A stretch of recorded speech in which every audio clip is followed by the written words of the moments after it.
Yes, shalom. This is actually part 2 ng dream morning ng Panginoon sa atin. Okay. And after po ng October 19, pinag-uusapan nga po natin na yung mga fire incineration, may nasunog na ostrich, na-deliver ako, na-receive ko yung speaking in tongues. Again, October 20, actually fire. Pero ibang fire. It's not the negative fire.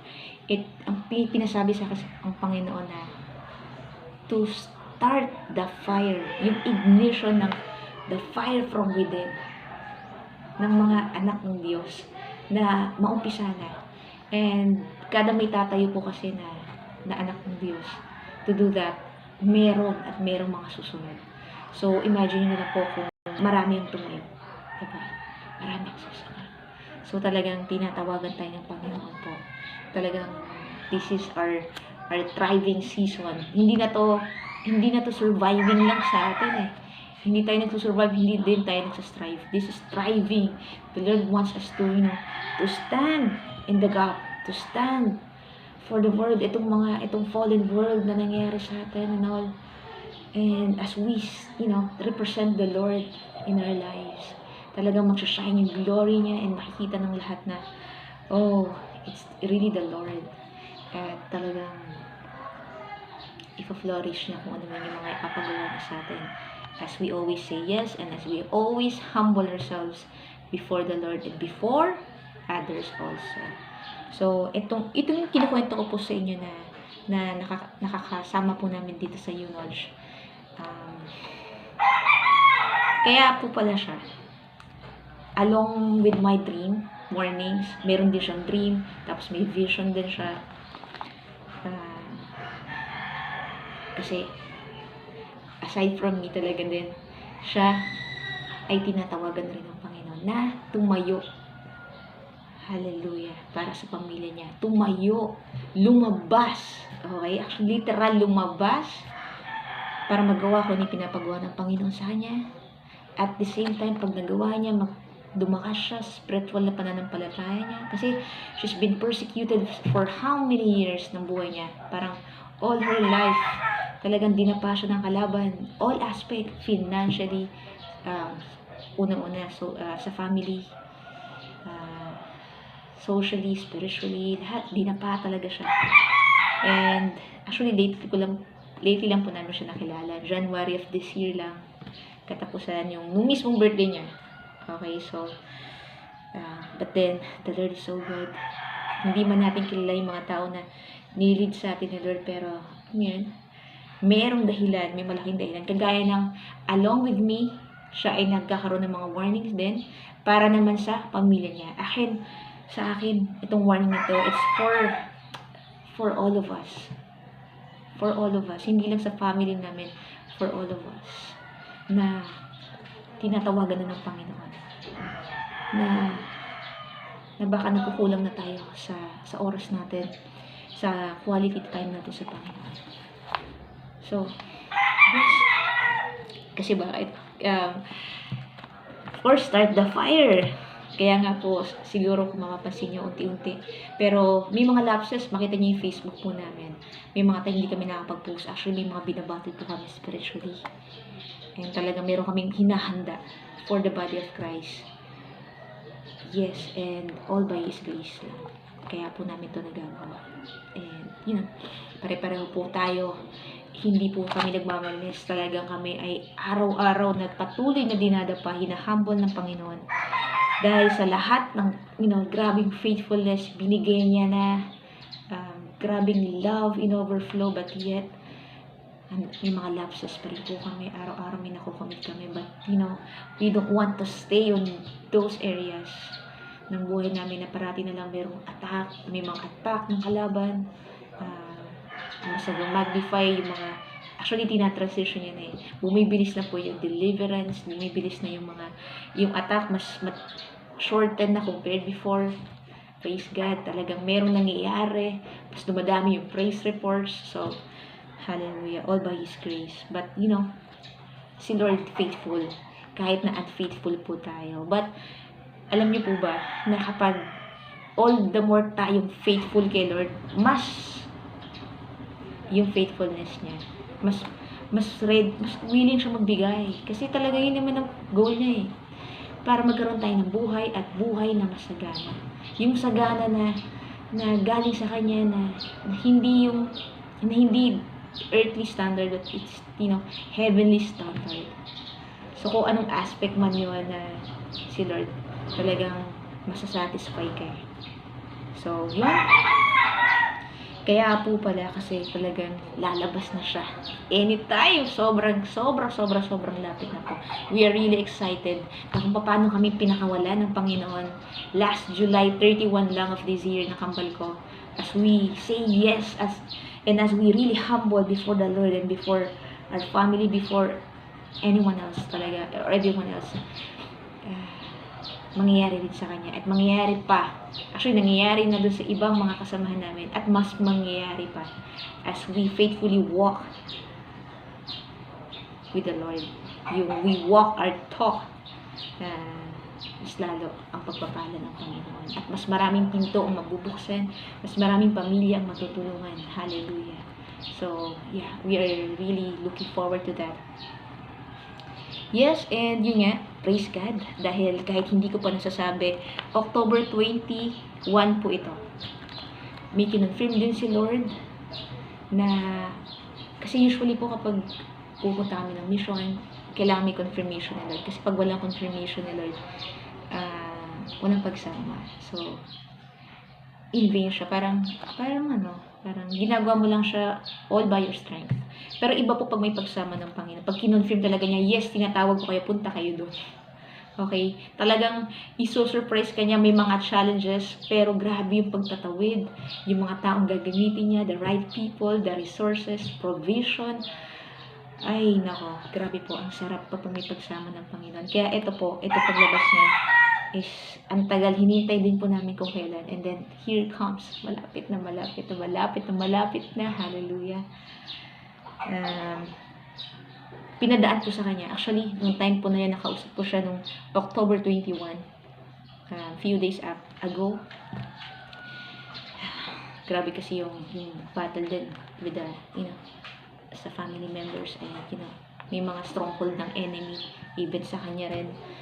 Kapag pag hindi mo napapakawalan talaga yung mga, kung ano yung dala-dala mo dun sa puso mo. Hindi kasi po, ibig sabihin na tayo ay yung biktima ka, na parang, ako yung sinaktan, ako yung niloko, ako yung binitray, ako yung paulit-ulit na dishonor, ni-reject. So parang, ang hirap na, ako ang bababa, ako pa rin ba yung bababa? Ako pa rin yung magpapakita ng pagmamahal, ako pa rin ba yung magpapatawad, unang gagawa ng mga bagay na dapat sila yung unang gagawa kasi sila naman yung gumawa sa akin ito. Pero hindi po kasi talaga gumalaw si Lord. Pag Jesus way talaga, kung ano yung alam ng karamihan na nasa mundo pa, it's the opposite. Diba sabi nga ni Lord, kapag sinampal ka sa kabila, bigay mo pa yung kabila. Diba ang ironic, diba? Kapag kinuhaan ka, diba, bigay mo pa yung kung ano yung meron ka.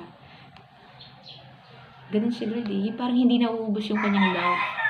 Yung extension ng grace sa tao, sa mga kinreate niya, yung understanding niya, yung parang ilang beses na natin nasasaktan si Lord. Paulit-ulit tayo, ilang sorry na natin kay Lord, ilang iyak na natin kay Lord, pero si Lord grabe, parang love. Although of course may mga times testing, dinidisiplina tayo and all, yes, kailangan natin mag-grow Hindi pwedeng love lang. Di ba sabi nga, the Lord loves those whom He disciplines. So talagang mayroong pagpalo, pagtama sa mga tao na mahal niya. At willing talaga na magpatama, na magpa-correct, na magpaayos ng puso, ng lakad sa Panginoon. So, praise God. Kasi pinadaan sa kanya. Nung mismong time na nakausap siya, usually sa madaling araw po yan. Kaya pansin niyo po medyo, yun. May maraming times na napupuyat, of course, sharing the burden with other servants of Christ. Yes, but tinatawid tayo ni Lord dyan. Pero yun, ngayon, pinapaayos ni Lord, balance nyo yan, kailangan nyo rin ayusin yung health nyo. So, may mga pagkakataon na, may mga times na talagang hindi maiwasan, pero yun. And nung time na yun talaga, dahil nabalik na nga po yung speaking in tongues ko, nung nag-CR break po, bigla ako nagkaroon ng urge na mag-pray, and mag-speaking in tongues, bigla ako naiyak. Tapos talagang gusto talaga matulungan din siya. And then after that, biglang, in the middle of our talk, bigla niya yung naalala yung dream niya last April and May. Between April and May, parang ganun. So, oh my. Nung kinuwento po niya regarding the airplane thing, the emergency landing, grabe po. Hopefully, magawa niya ng testimony to. Kasi yun yung nangyayari sa kanya ngayon and even in her family. At kung ano yung mangyayari prior, during, and after, and doon sa dream. And talagang binigyan tayo ng grace, ng wisdom ng Panginoon, paano ma-interpret yung dream na yun. At yun na yung confirmation talaga niya. So loud and clear. So loud and clear na talagang lalabas siya. And praise God. Pero syempre, pag ikaw lalabas ka sa pamilya mo, talagang mag-stand up ka, talagang mag-yes ka, andun ka na, bago ka makarating doon actually, sa mission field mo, sa kung saan ka tinawag ng Panginoon, grabe ang gagawin sa yung hapain ka talaga, lahat gagawin ng kalaban para hindi ka makalabas. Bakit? Pag nakalabas ka, nagamit ka ng Panginoon, nalakaran mo yung perfect will mo, nako, susunod na sila dyan. Di ba sabi ni Lord, sa Acts 16:31 na, if we believe in Jesus Christ, the rest of our household will be saved as well. So, dami yung ibang natin mga members ng family natin. Mapapakawalan sila. Kaya, isang malaking threat pang talaga tayo sa mga kalaban eh. Kasi, may assignment din kasi sila. So, kapag ginagawa natin yung assignment natin, malaki yung tendency na ma-cancel yung assignment nila. At pag na-cancel yung assignment nila, okay, tapos naging victorious tayo sa assignment natin, wala pa mang hell, yung after judgment ni Lord, may torment na nangyari sa kanila. Babalik sila dun sa kung saan sila, the kingdom of darkness, to torment sila. Pag na-cancel. Pag hindi nila natupad yung kanilang assignment, pag nag-fail sila. So, imagine, may mga assignment din ng mga demonyo. So, ang goal natin, anong gusto natin? Assignment natin ang ma-cancel o yung mga assignment ng mga demonyo ma-cancel through us? So, it's a matter of battle talaga to. At hindi tayo makikipagbigma physically kasi wala tayong kakayahan. No, talagang ilalaban natin to with our knees, bow down before the Lord, and really pray for it, intercede, and talagang by faith, diba? Bibigyan niya yung tulong, the power of the Holy Spirit, the gifts, yung mga gifts na kakailangan natin, gift of deliverance, diba? Gift of healing, gift of miracles. Si Lord ang bahala sa atin. If we will just put our full faith, our trust with the Lord, siya bahala sa atin. Siya yung mag-front sa lahat ng giants natin. So, pag si Lord nang promote, tayo, yes, sige Lord, anong gagawin natin? So, nakadepend lang tayo sa kung ano yung movement ni Lord, yung will ni Lord. Ay, nako, ubos yan, kalaban. Jesus' name. So, grabe po, kinonfirm ng Panginoon through her dream, nung sinabi niya yun, nung time lang talaga niya inaalala. Sabi ko, bakit hindi mo nakwento sa akin to? Kasi actually, ko po siya, ministry body ko siya. Binigay ng Panginoon na makasama ko sa walk with the Lord. And sabi niya, ngayon ko lang naalala. Kasi ngayon lang. Bigla ako naalala, bigla. After nung makapag-pray ako, naiyak ko siya. So, hallelujah. Praise you, Jesus. Napakabuti mo. Hinihintay namin yung confirmation na yan. And then, wow. Here it comes. Here it is. And, yeah, hindi lang yan. May mga ibang confirmation pa sa akin, sa ibang servant, and all yan. And mayroon siya kailangan gawin talaga ngayon, the Jesus way. It's the Jesus way. Hindi tayo papakawalan ni Lord. Not until talaga mawala lahat yung mga baggages sa puso mo dyan. Mahirapan kang gamitin ng Panginoon. Kung meron ka pang mga hindi napapatawad, may bitterness ka pa, may sama ka pa ng loob, may tinitira-tira ka pa dyan. Okay?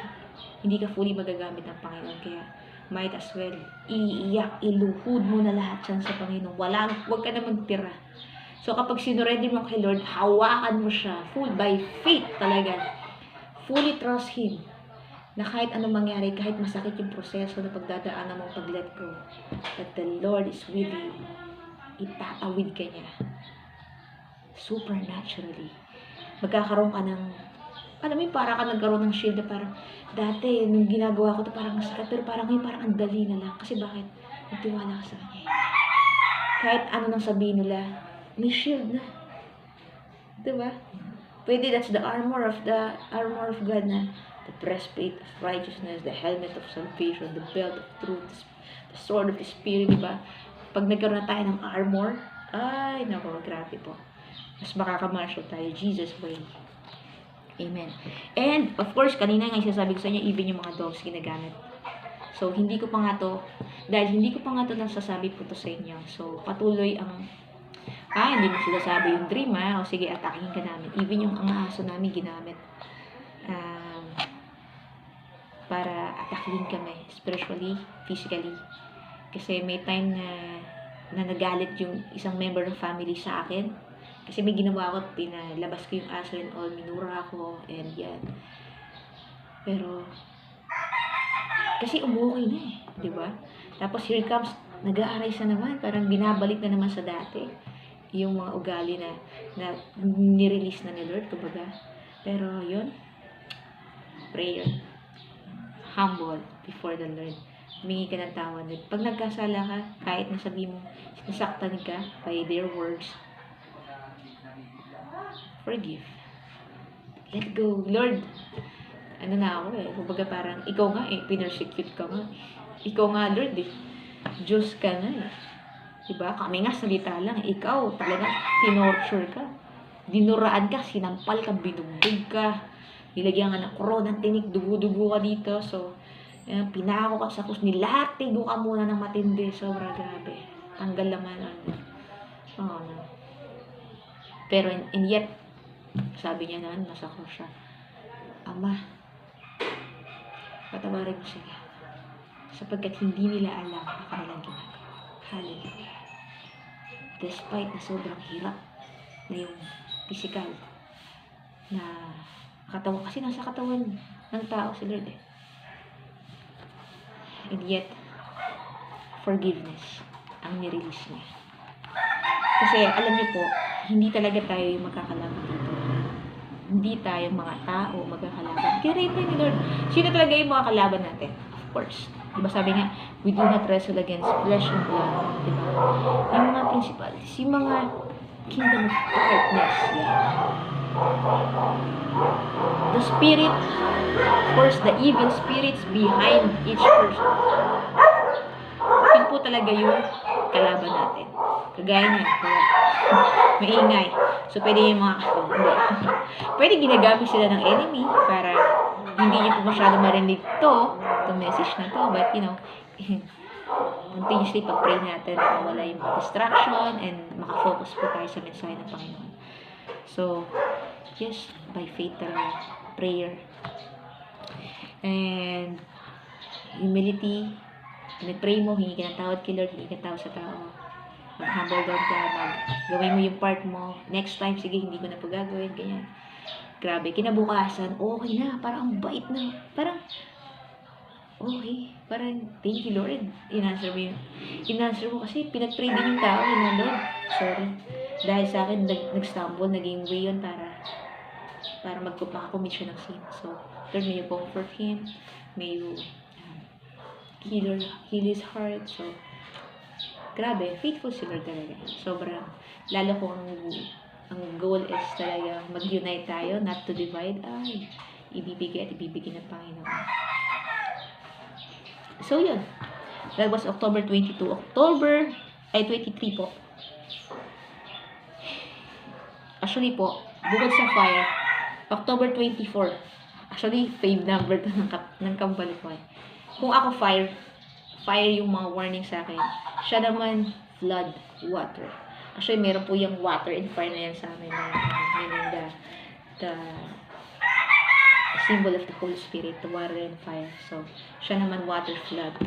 So, may pinost po rin po siya sa United Gen, yung aming Facebook group and page na andun yung flood na warning ng Panginoon.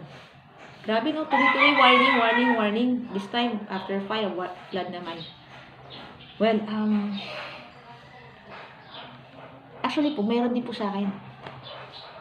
I think,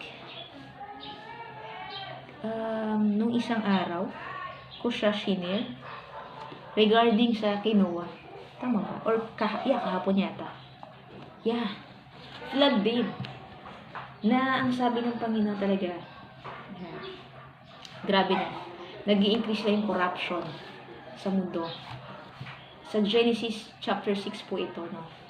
Na sabi niya dito sa verse, Genesis chapter 6 verse 11 to 12. Now, the earth was corrupt in God's sight, and the earth was filled with violence.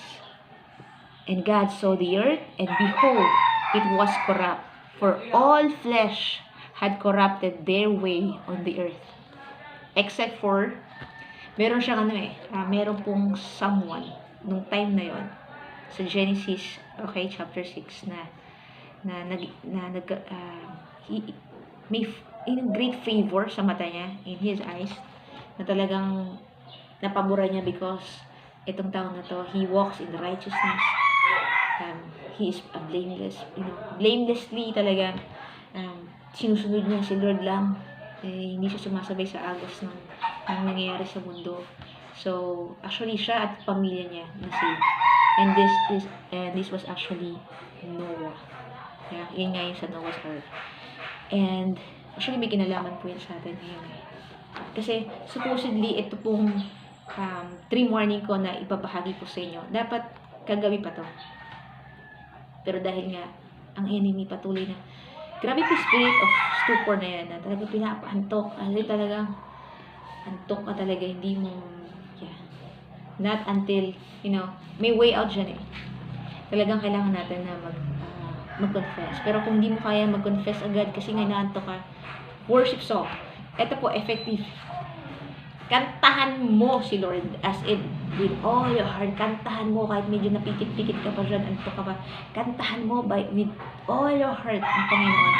Worship mo siya, praise mo siya for who He is and for everything He has done in our lives. And pag yun, nakaabot kay Lord, yung worship song mo na yan, yung pag-praise mo sa Kanya, pag-worship mo sa Kanya, bubukas yung langit, medyo pupulasan yung mga yan. Ayaw nila na actually nakakarinig ng mga worship song kasi bakit? Pinipraise mo si Lord eh. Gusto ni Satan siya ang i-praise mo eh. So, medyo ang hihilag yan, medyo mag-loosen yung hold nila. So, then, banatan mo ng unloading. Confess, Lord, hindi na ako magpapatupik-tupik. Amin na ako. I am wrong. Nagkamali ako. Nagkulang naman ako. Patawad. Aminin mo, ano specific na mga kasalanan mo. And actually, even yung mga hindi mo alam, hindi ka aware na, ay, kasalanan pala Lord yun. Even yung mga hindi ko alam, Lord, patawad.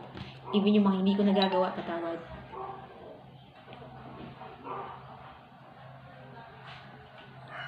And yun, kailangan natin talaga mag-humble before the Lord para magawa yan. So, pag nagawa natin na mag-unload, ang galing i-surrender lahat, makiklaim natin actually yung 1 John 1:9 na the Lord is faithful and just. Sobra.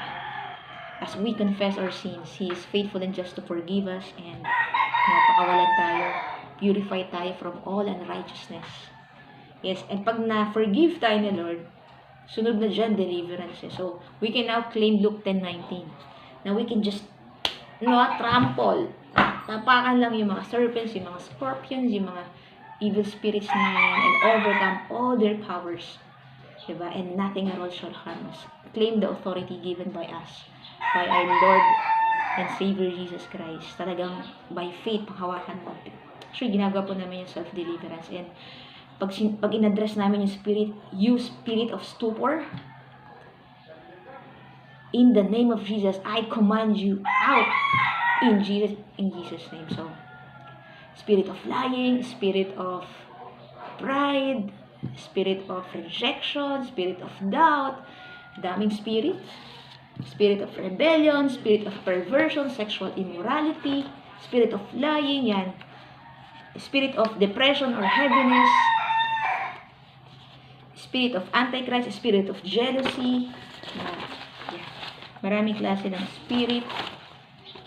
Spirit of infirmity, yung mga sakit-sakit, minsan kasi, hindi lang yan physical pag yan may pagsama ng pag may hold ng enemy sa'yo, pwede kanyang kargahan ng sakit.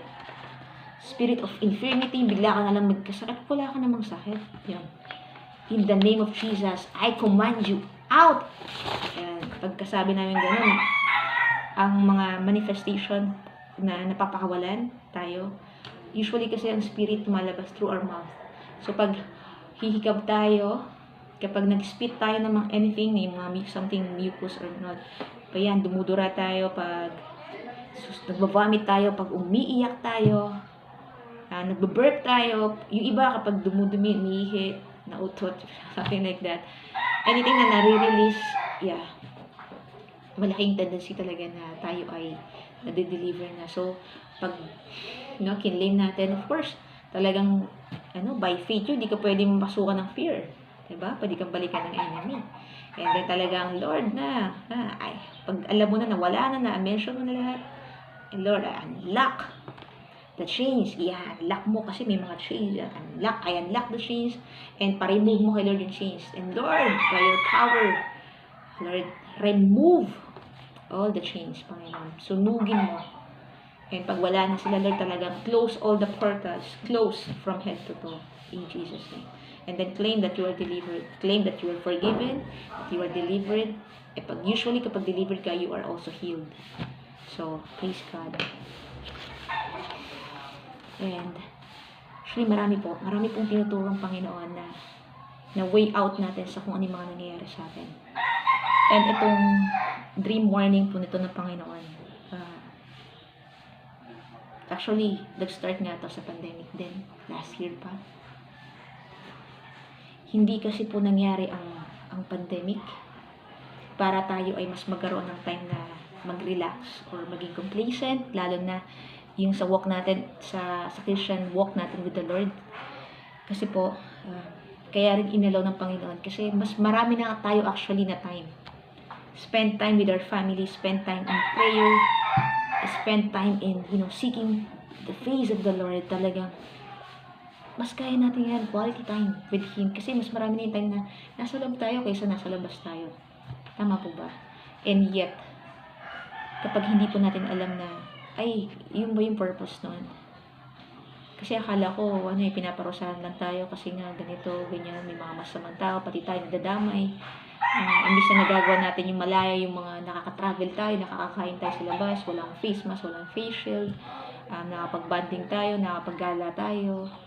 Hindi natin magawa. So, sa bahay, kung ano na lang yung magawa natin, relax tayo, kain tayo, videoke tayo, note tayo TV, note tayo YouTube, Facebook, social media, Netflix, TikTok, yeah. Para lang malibang tayo kasi parang boring, di ba? So, pero kung alam lang natin na ibinigay ng Panginoon ang oras na ito, actually last year pa. Last year pa po niya pinagpe-prepare spiritually ang lahat. Because hindi po matatapos. Alam po natin na aside sa pandemic, sa COVID, maraming nangyayari sa mundo. May mga wildfires, may mga peste, may mga earthquake, calamities, drought, famine, may chaos, may war, persecutions ng Christians, and may looting, may sobra. Actually, yung mga nangyayari sa mundo parang kakaiba na Parang dati hindi naman ganyan katindi yung mga kidlat, kulog, baha. Pero may bakit may parang sunog? Diba? Parang dumadami sila, Lord. Parang, pansinin niyo po yung mga nangyayari before na kay Noah, flood lang. Doon sa Sodom Gomorrah, the fire, brimstone, yung diba? Tapos, sa panahon ni Moses, mga plagues. Actually, parang pinagsama-sama ni Lord lahat ngayong panahon natin. Well, actually, bakit po? Because we are really in the end time. end time na po. Actually, we are at the end of the end times. Kaya po nangyayari ito. Actually, may prophecy that this year actually is the beginning of sorrow. Kung ngayon ay beginning of sorrow sa Matthew 24 verse 8, I think, yeah, beginning of sorrow, beginning of birth pains. Kumbaga pa umpisa pa lang. What will happen by next year? Yung iba siguro iniisip na, baka matapos na yung COVID, hopefully matapos na yung COVID, baka next year or next year, makakalabas na tayo and all, mas gaganda na yung buhay natin. Hindi po. It will, what if talaga? Actually, talagang sinabi, hindi naman nagsisinungaling ang Panginoon. Mag-i-increase. Bakit? That is not for us to be burdened or pahirapan lang tayo ng Panginoon because sa sobrang tigas na ng mga puso natin, yung alam yung callous heart na, yung parang namanhid ka na parang dahil sa dami ng mga nangyayari sa mundo, dahil dami ng sakit na naramdaman mo, dahil sa mga, alam mo yun, parang pagod ka na sa buhay, na parang ayaw mo na, gusto mo na lang gawin ko na yung gusto mong gawin. Yung pinapagawa ng Panginoon sa'yo, hindi mo na naaasikaso, hindi ka na lumalalim, lalo kang lumalamig sa buhay spiritual mo, mas lalo kang nakafocus sa trabaho kasi nga, mas mahirap ang buhay ngayon. So parang, may pinapagawa ang Panginoon, pero kagaya ng sinabi na, no, they don't know that I am coming, sabi ni Jesus.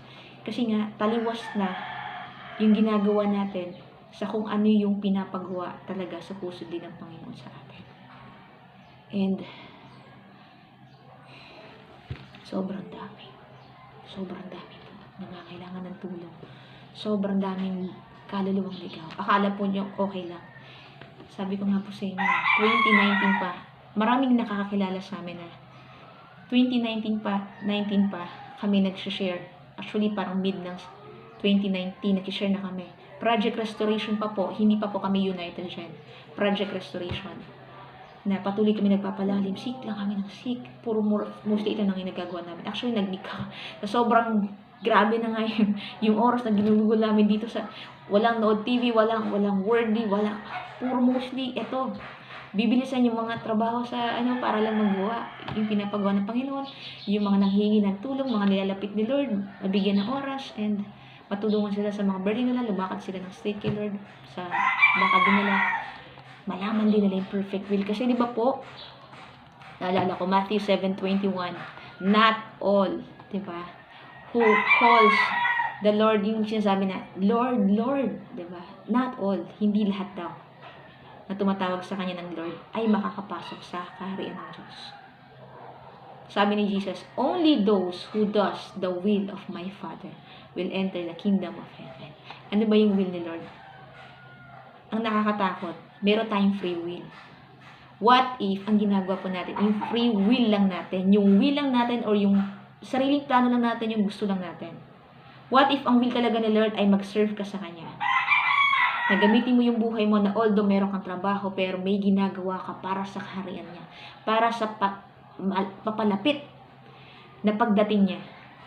What if wala kang ginagawa? O kunyari, meron kang ginagawa unti-unti, pero hindi ka talaga umaabot dun sa talagang ginagawa mo na kagaya ng ginawa ni Jesus.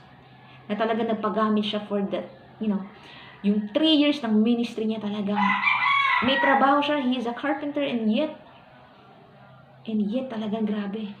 Paggising sa umaga, talagang pupunta ng bundok, magpipray. Actually, tayo nga, napaka-bless po natin. Hindi rin kailangan pumunta ng bundok, di ba? Pumunta lang tayo ng isang kwarto na tahimik, na pwede tayo makapag-pray. Di ba? Sila lumalakad. Bundok. And even, mga pinupuntahan nilang synagogue, miles after miles, yung mga churches nila, nilalakad, wala pang transportation na. Nilalakad, even yung mga pinapagaling, yung mga dinideliver, talagang makita mo sila nasa dagat, nasa bundok, nasa pasture, grabe, busy masyado. Tayo may transportation na tinatamad ko. Diba po? Amin tayo dyan kasi parang doon ang layo eh. Kain na nila yan, yung mga sila-sila na lang. Tayo, busy tayo, meron tayong may negosyo tayo, may pamilya tayo. Magbigay na lang tayo, okay na yun. O kaya, Magpag-pray na lang natin sila, 'di ba?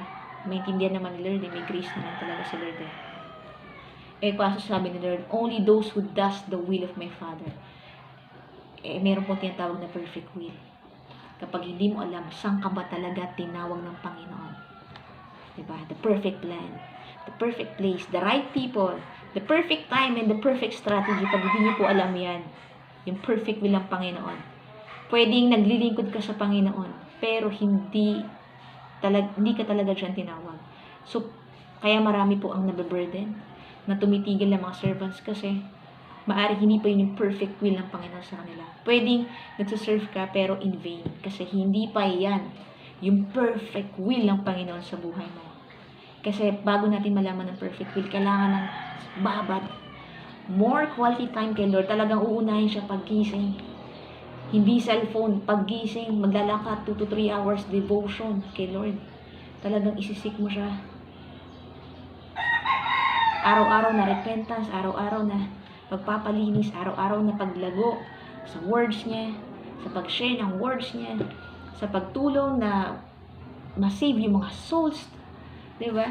For His kingdom, papakawalan yung mga ino-oppress ng mga demonyo, ng mga kalaban, mapagaling yung mga may sakit. So, ang goal ni Lord, sabi niya, this is the year of revival, pinapalabas na tayo, pero marami sa atin na kukulong sa loob because kapag talaga hindi ayos yung walk natin kay Lord, paglabas mo pa lang dyan di ba? Maraming tao, mahirapan ka na pumunta pa sa kung saan-saan kasi syempre, may COVID. Diba? Pwedeng, sila na lang yan kasi baka mamaya magka-COVID pa ako Pero kung grabe yung faith mo, hindi Lord, tinawag mo ko dito Kapag alam mo, sigurado ko na talagang tinawag ka ni Lord at kinofirm ni Lord, talagang, sasamahan ka niya at poprotektahan ka niya. Walang COVID kay Lord. Huyo si COVID kay Lord, diba? In Jesus' name. Kahit na pawala nga niya siya, hindi ka magkaka-COVID. Okay? At kung magka-COVID ka man, hindi ka mamamatay. Okay? Dahil tatawid ka niya, pwedeng tinetest lang niya yung faith mo. At tingnan ko nga kung talagang sa akin tong anak ko. Or pwedeng kunin ka niya ng maaga. Pwede kasi natapos mo na yung walk mo kay Lord Depende talaga kay Lord So, kada labas mo dyan, talagang alay mo buhay mo. Lord, sige ko nang bahala. At hindi natin magagawa po yun, not unless tayo po ay sobrang ayos ang puso. Linis kay Lord talagang. Lagi tayong umaamin, lagi tayong nagpapakumbaba. Hindi lang sa Kanya, o hindi sa mga tao sa paligid natin. Lalo na yung mga nakasakit sa atin. Kasi pag imagine, pag namatay po tayo, na may kahit isang kasalanan tayo na hindi natin na-repent. For example, sinungaling ka, hindi mo na-repent yan. O kaya, for example, may samahan ng loob. Gumagawa ka naman ng mabuti or what, pero may bitterness ka dyan na nandyan. Kita ng Panginoon, imagine mo tayo, hindi niya tayo nakikita ng tinitignan as yung physical, kung ano yung narating mo na or what, no. Yung seed. Makita niya kung itim ba dyan sa puso mo, may evil spirit ba dyan, or may dark seed ba dyan, o kung yung seed na tinanim ni Lord, nag-grow ba talaga si Jesus, nag-ala Jesus ka ba? Kasi si Jesus yung firstborn, siya yung panganay. So, kung tayo ay mga anak ng Diyos, malamang kapatid natin si Jesus. So, kung kapatid natin si Jesus, at si Jesus ay tinanggap ng Ama, diba? Ni Heavenly Father, most likely, siya yung basihan. Si Jesus, yung karakter niya, paano siya namuhay, paano siya mag-isip, paano siya magsalita, mag-respond, paano siya magpatawad, magmahal, paano siya magkaroon ng mag-extend ng compassion, understanding, ng patience sa ibang tao, na kahit na minumura ka na, peaceful ka pa rin, love pa rin na ibibigay mo. Hindi ka magtatanim mo sama ng loob, ang bilis mo magpatawad, ang bilis mo mag-let go kay Lord, magtiwala lang sa Kanya. It's the Jesus way, it's the Jesus character. At yun ang gusto niya na mangyari sa atin. Yun yung klase ng paghahanda na bago siya dumating, pag nalakaran natin din kung ano yung nalakaran niya, okay? Naging kagaya tayo, yung karakter natin kagaya niya. Malaki ang tendency na kasama natin siya eternally. Hallelujah. And hindi po magiging madali yan because Every day is a battle. Actually, every minute, every second is a battle. Pipigilan ka ng enemy. Na malakaran mo yun. Jesus, Jesus ka. Sige, tingnan natin. Makinig ka nga lang ng worldly music. Worldly music. Worldly music versus worship song. Pipiliin mo. Yung favorite mong love song over worship song. Ano yung mas gusto mong panapakinggan? Actually, yan pa lang. Maraming tatanggalin ng Panginoon sa atin. Anything na hindi nakaka-please sa Kanya, anything na hindi galing sa Kanya, itatanggalin niya. Mga pinapanood natin na worldly, mga naririnig, mga ginagawa, mga sinasamahan natin na nasa world. Of course, hindi natin sila lilalayuan because they are, still in the world. But we can be with them, and yet we need to stand firm, become salt and light. Tayo mag-influence instead na tayo yung i-influensya nila. So, masyadong napakaraming work na kailangan pong gawin para tayo ay talagang maglumakad ng tuwid, ng holy, ng righteous kay Lord, at mag-uumpisa yan sa oras natin kay Lord. Kaya yung warning po na yun na, no, they don't know that I'm coming. Saan mo nilalaan ang oras mo? Yung sinasabi na, if we really love God, yung loving God with all our heart, with all our soul, with all our mind, with all our strength, sino laman ang puso mo? Si Lord ba talaga yan? Diba? Sino nakikita sa pagkatao? Diba? Para pag nakita ka nila, na naramdaman nila yung presensya mo. Ano ba to? Jesus ba to? Baka mamaya kalaban to. Diba? Chismosa to. Ano to? Basagulero to. Ito, ano to? Diba? Nakikita ba talaga si Jesus sa buhay natin? Bakat ba? Bakat po ba talaga si Jesus? The way tayong magsalita, the way tayong magpatawad, the way tayong mag-respond. Sino mga inisip natin? Baka tao. Instead na mostly ang pinupunuan natin dyan is yung prayer, yung words, yung lagi natin kausap si Lord through the Holy Spirit. Sinong laman yan? Try mo actually po na actually malalaman natin yan as you close your eyes.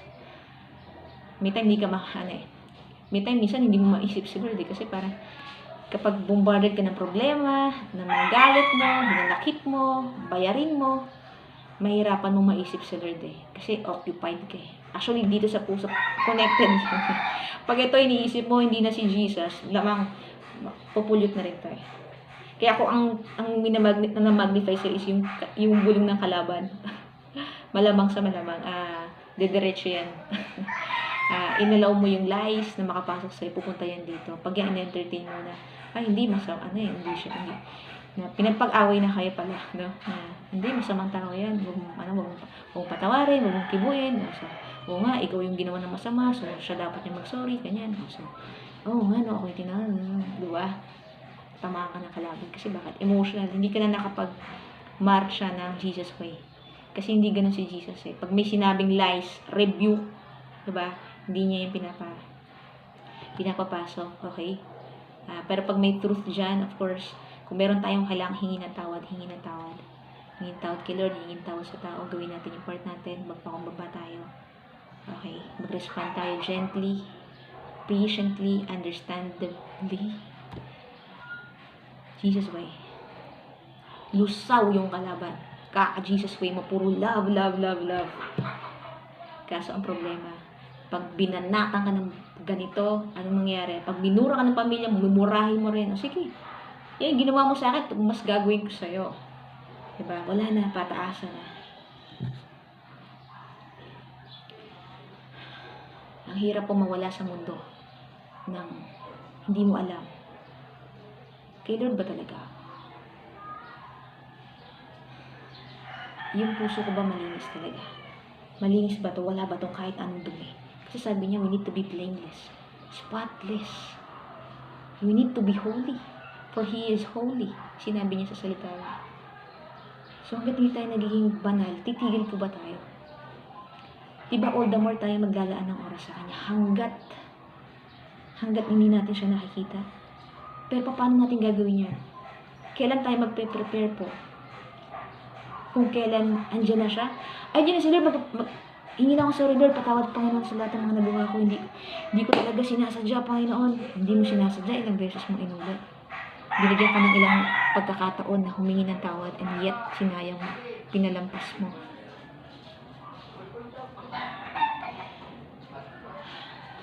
Actually po, medyo mahaba na nga itong video natin na to. Pero may solusyon even COVID. Sinabi na po ni Lord ang solusyon. Sa 2 Chronicles chapter 7 verse 14, sabi niya,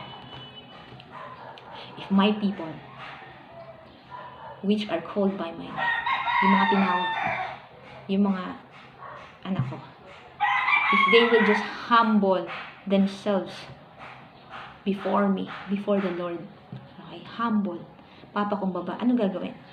Sabi, pray. Pray and seek my face and turn from their wicked ways. So, yung pray na to, hindi siya yung 5-minute prayer tapos na okay na tayo, no? Mas tumindi po yung kalaban. Ngayon, mas maraming kalaban actually. So, all the more, natin kailangan mas mag-pray. Kaya nga po, ang pang-7th na armor natin is prayer without ceasing. Ba't sinabi ni Lord yun? Kasi laging may battle. Laging may bulong yung kalaban. So, lalaban, yung ipanglalaban mo siya, yung words ni Lord, yung pag-pray ka, depend ka kay Lord, mag-trust ka sa Kanya, pag-guard ka ng mind and heart mo sa Kanya, kausapin mo siya, hingi ka ng tulong sa Kanya, umamin ka tuwing nagkakasala ka, huwag mo tambayin yung kasalanan, layuan mo, at makakalayo ka kung maayos yung relasyon mo, unang-una sa Kanya. Kung talagang inuuna mo siya, mas pahahalagan mo siya, sa kahit na anong nandito sa mundo. Kaya nga tinanong ko ni Lord kay Simon Peter na, Simon Peter, sabi siya, do you love me more than this? Yung this na sinasabi niya, anything na dito sa mundo, career mo, family mo, negosyo mo, work mo, loved ones mo, mas mahal mo ba ako dyan sa mga yan? Yes, Lord, sabi ni Simon Peter, mahal kita.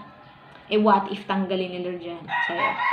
Kasi nga, ang tagal na yung binigay na time sa'yo Hindi mo pa rin siya pinipili Hindi mo pa rin siya inuuna So, what if tanggalin yan isa-isa sa'yo? Anong matitira sa'yo? Masaya ka pa rin ba na maglilingkod? Maglilingkod ka pa rin ba sa Panginoon? Strong pa rin ba yung faith mo? O baka mamaya biglang unti may tanggalin lang sa'yo, financial, family, may namatayan ka, lugmo ka na agad, depressed ka na agad, hindi mo na magawa yung pinapagawa ng Panginoon, mag-isolate ka na agad, lalayo ka na, hindi ka na magiging on fire sa walk mo. Hindi tayo pwede maging shaky po. End time na po ngayon. Kung yung mga nasa Bible, yung mga character sa Bible before, talagang may mga kanya-kanya, Moses, sila, Joshua, sila, King David and all, and may mga season sila, talagang nag-march out sila ng time na yon. Actually po, sila naka-watch out sa atin sa ngayon. Because end time, yan yung pinakamatinding laban na kakaharapin natin.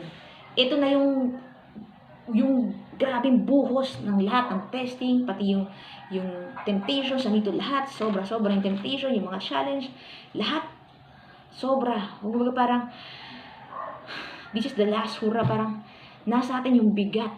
Ngayon, kung lelembot-lembot tayo po to the point na parang so lang yung ating pananampalataya, yung walk natin kay Lord,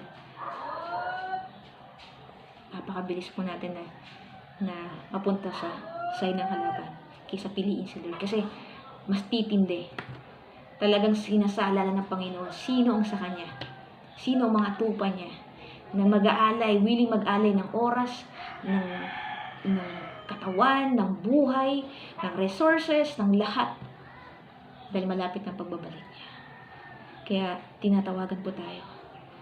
Kung ikaw, tinawag ka ng Panginoon. Actually, marami, di ba sabi, many are called, but few are chosen. Marami ang tinawag, pero ilan lang ang pinili. Ngayon, kung ikaw ang pinili ng Diyos sa pamilya mo na tumayo, please, tumayo ka na ngayon. Please lang. Ang daming warning ni Lord. What if ngayong taon na lang ang binibigay na grace ni Lord, and then after this year, by next year, mas matinding ang ipo-pour out niya na wrath sa lahat ng mga hindi nakapag-ready spiritually. gusto mo na. Kung kailan gusto mo na. Or kung kailan pressured ka na, sige Lord, gagawin ko na kasi sobrang tindi na, hindi ko nakakayanin. Andyan na, mas tumindi na yung kalaban. Mas dumami na yung testing and temptations. Salabat na. Kasi pag may tinawag sa isang pamilya na hindi tumayo, kung ano man yung wrath na ipopour po sa pamilya na yon, damay lahat. Pero pag may tumayo sa pamilya na yon, talagang tinayuan niya. Talagang nilakaran niya kung pinapalakaran ng Panginoon. Kahit gaano kahirap, madadala niya. Mailalabas niya kung nasusunog na yung bahay. Unti-unti na nasusunog. Actually, dati meron ako last year po, or etong few months ago lang, may lava na fire. Na parang unti-unti na may red lava na, dugo na lava, na unti-unti kinakain yung bahay. Ngayon, syempre, it can create fire. Diba? I think March yata yun, or this year din. Ilang buwan na po tayo from there. Hindi natin alam ba? Actually, ito na nga po, may fire na. From lava na bloody, fire na. So, nasusunog na. Ang tanong, pag hindi ka tumayo dyan, hindi mo ginawa yung pinapasabi sa inyo ng Panginoon, hindi mo talaga sinunod at hindi mo ginawa, na anak, tinawag kita dito, anak, pumunta ka dito, anak, gawin mo to, anak, time na, lumabas ka na, tumayo ka na. Tapos nandiyan na yung wrath niya. Sunog na, nasusunog na unti-unti ngayon. Any moment. Actually, pag narinig yung hatong word na to, you are already accountable to your family. Kung ikaw ang tinawag, well, actually, marami ang tinawag. Pwedeng lahat tayo tinawag, pero marami sa atin nagbibingihan. Marami ang hindi tumayo. So, saan po tayo doon?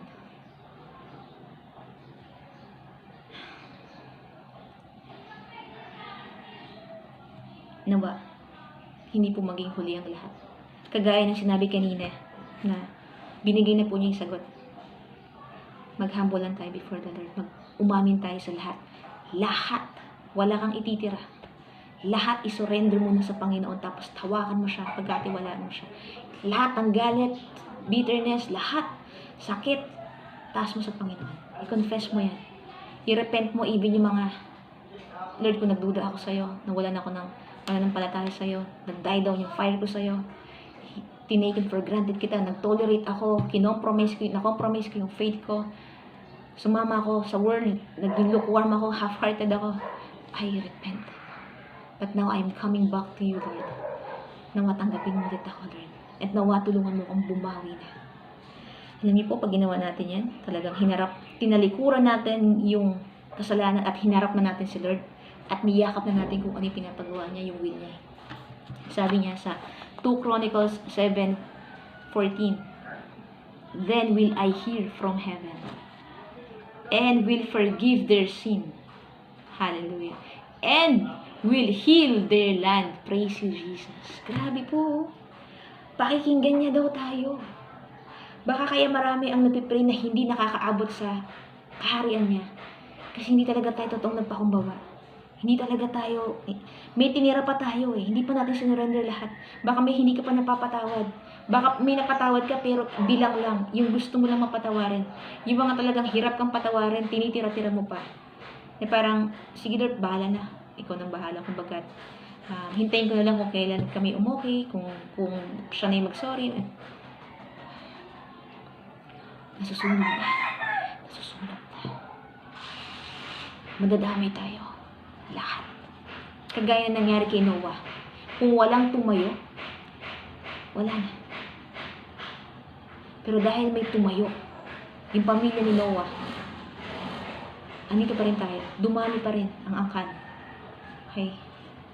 May mga anak pa rin ng Diyos hanggang ngayon. Pero anytime darating, actually dumarating na nga eh. Nangyayari na nga eh. Hindi na nga lang to fire warning, hindi na to flood warning lang. Earthquake, eruption, plagues, famine. Ilang warning pa ba?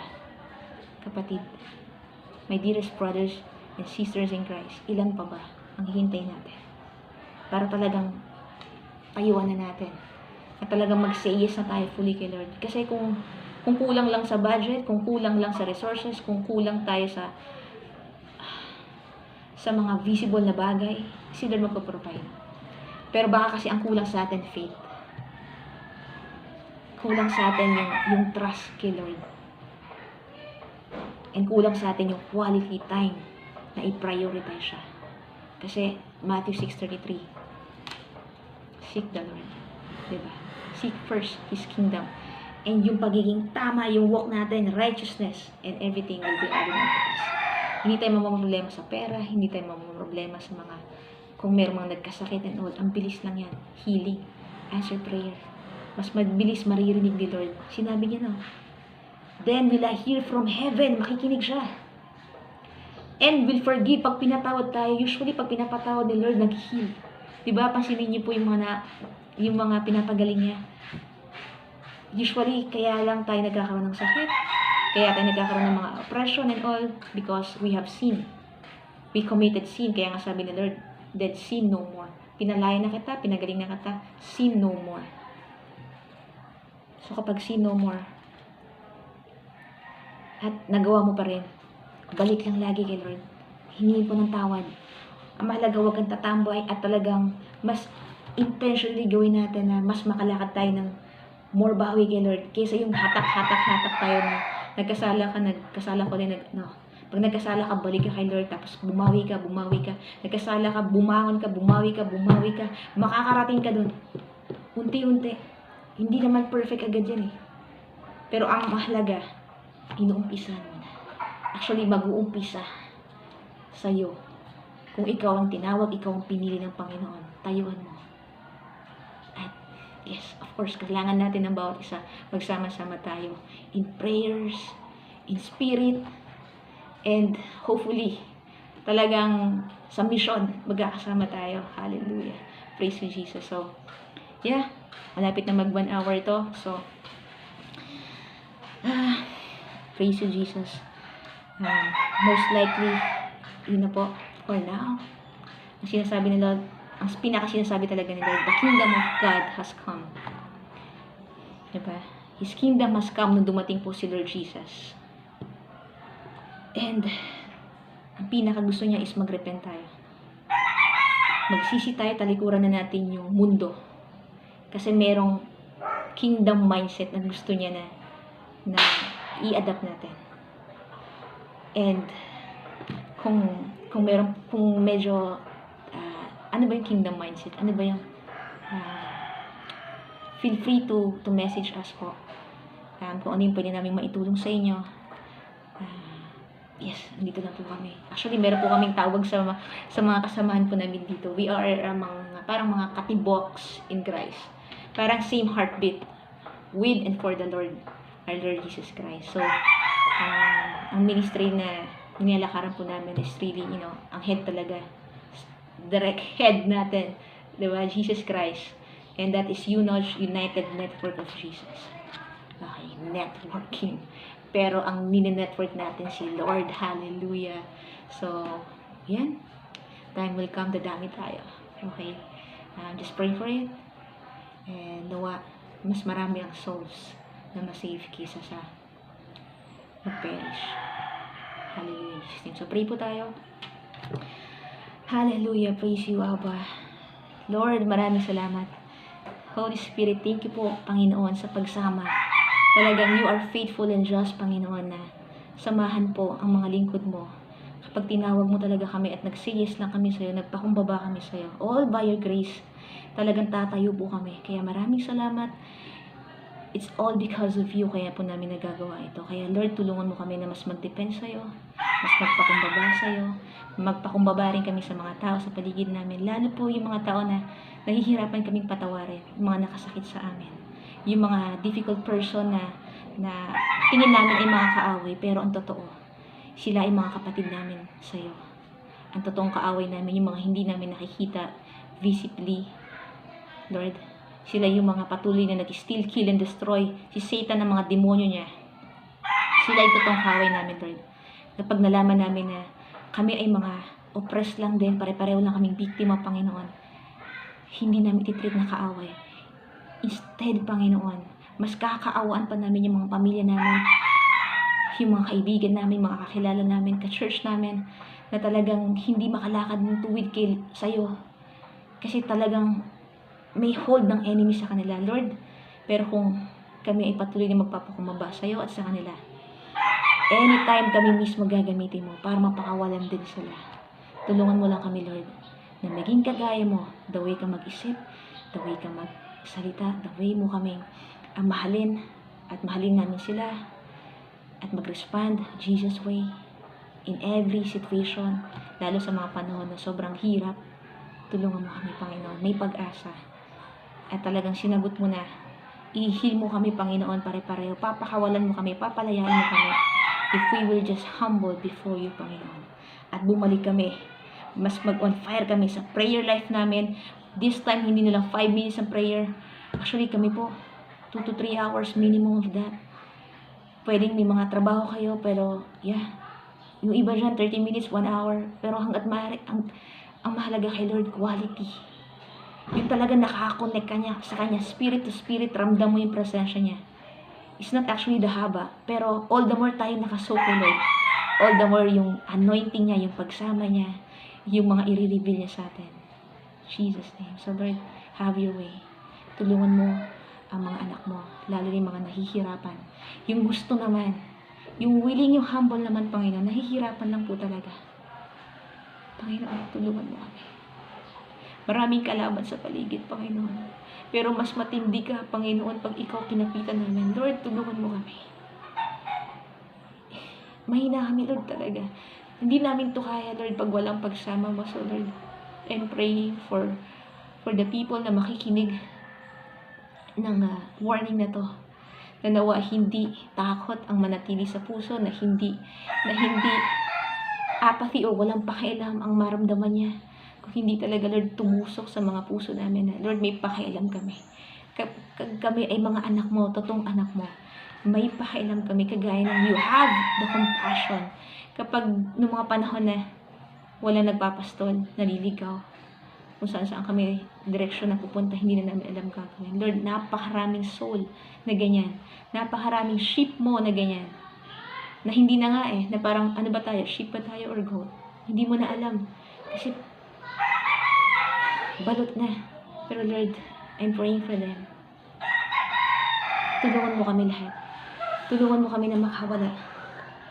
Na hindi na yung mga sakit namin sa puso, yung mga pain of the past, yung mga rejections, yung mga nakasakit sa amin, yung nagpahirap sa amin, yung patuloy na binabato ng kalaban sa amin, yung mag-magnify, pero Lord, as we humble before you, talagang malinis mo to, ma-lift namin to sa'yo, talagang ikaw ang pumuno dito sa mga puso namin, para sa gayon, Lord, mas makaya namin na magawa kung ano yung pinapasabi mo, pinapagawa mo rin sa amin.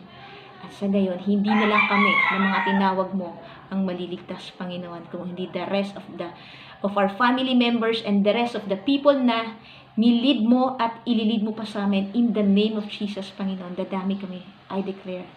And talagang revival is now. Revival is this year and onwards. Hallelujah, in Jesus' name. So Lord, maraming salamat. Talagang pinupuri ka namin at pinasasalamatan sa sobrang kabutihan mo, sa sobrang pagpapaalam mo, sa sobrang pagmamahal mo na hindi nauubos, kung hindi, all the more mo kami minamahal. Kaya maraming salamat. Tulungan mo kami, huwag ka naming abusuhin, Panginoon. Lalo na yung grace mo. Kasi ngayon na may binibigay kang warning na from lava, bloody lava, ngayon na may mga sunog na physically, spiritually, Panginoon. Tulungan mo kami magising na. Magising na. Magising na in Jesus' name. Maraming nagkakasakit, maraming namamatay ngayon. Maraming nawawalan ng trabaho, nawawalan ng pag-asa, nawawalan ng fire nila sa Panginoon. So, saan tayo pupunta? Saan tayo pupunta? Of course, kay Lord lang. Because sa Kanya lang. Sa Kanya lang talaga yung pag-asa. Nasa Kanya lahat ng solusyon sa ating mga problema. Kaya nawa, Panginoon, tulungan mo kami mag-surrender sa iyo. Suko namin lahat sa iyo. Sumuko na kami sa iyo, Panginoon. Kasi pag sa iyo kami sumuko, for sure wala kaming talo. Puro panalo. Victory after victory after victory. In the name of Jesus, all glory belongs to you, Lord. Tinataas po namin lahat sa iyo. Ikaw ang mapapurihan, Ikaw ang makita, Ikaw ang manatili sa mga puso namin, at Ikaw, Panginoon, ang mag-grow dun sa mga naitanim na seed sa puso ng mga taong nakinig sa mensahe nito. In the mighty name of our Lord and Savior, Jesus Christ. Hallelujah. Praise you, Lord. Amen and amen. Hallelujah. Thank you, Lord. And God bless you all. Shalom.